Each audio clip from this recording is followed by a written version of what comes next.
السلام علیکم دوستو، آج کی کہانی کا نام ہے بغیر اطلاع آنے والے مہمان، محبت یا آزمائش۔ اگر آپ کسی دن بالکل تھکے ہارے دنیا بھر سے بیزار بیٹھے ہوں اور اچانک دروازے کی گھنٹی بج اٹھے تو سمجھ لیجئے آپ ہمارے معاشرے کے ایک عظیم روایت سے ٹکرانے والے ہیں، یعنی بغیر اطلاع آنے والے مہمان۔ یہ وہ مہمان ہوتے ہیں جو نہ کال کرتے ہیں، نہ پیغام بھیجتے ہیں، نہ یہ سوچتے ہیں کہ سامنے والا گھر میں ہے یا کسی مصروفیت میں، بس دروازے پر پہنچ کر یہ یقین کر لیتے ہیں کہ میزبان فارغ ہوگا، بچے ترتیب سے بیٹھے ہوں گے اور چائے بسکٹ سمیت سب لوازمات پہلے سے تیار ہوں گے، گویا ہم اپنے گھر میں نہیں بلکہ کسی 5 اسٹار ہوٹل میں مقیم ہیں۔ دلچسپ بات یہ ہے کہ اس اچانک آمد کو اپنائیت کا نام دیتے ہیں، حالانکہ اس اپنائیت میں زیادہ سہولت آنے والے کی ہوتی ہے، میزبان کی نہیں۔ میزبان چاہے آدھی نیند میں ہو،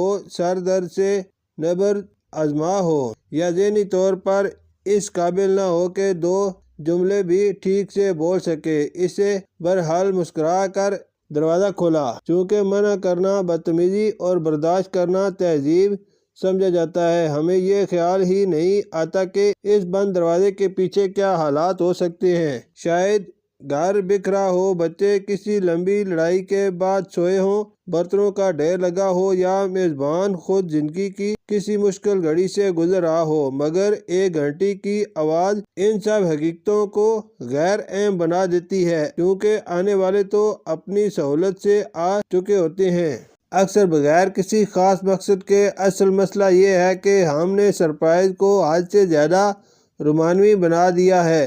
ہمیں سکھایا گیا ہے کہ بغیر بتائے آ جانا محبت ہے اور پہلے پوچھ لینا رسمیت۔ حالانکہ حقیقت یہ ہے کہ سرپرائز پارٹی خوشی دیتی ہے، مگر کچھ سرپرائز مہمان دل کی دھڑکن بھی بڑھا دیتے ہیں، خاص طور پر جب گھر میں چائے کے لیے دودھ بھی نہ ہو اور طبیعت بھی بوجھل ہو۔ ایک سادہ سا میسج، مختصر سی کال یا بس اتنا پوچھ لینا کہ کیا اس وقت آنا مناسب ہے، کوئی بڑی بات نہیں۔ اس سے نہ رشتے کمزور ہوتے ہیں اور نہ محبت کم ہوتی ہے، بلکہ یہ ثابت ہوتا ہے کہ آپ سامنے والے کو انسان سمجھتے ہیں، نہ کہ ہم وقت دستیاب میزبان۔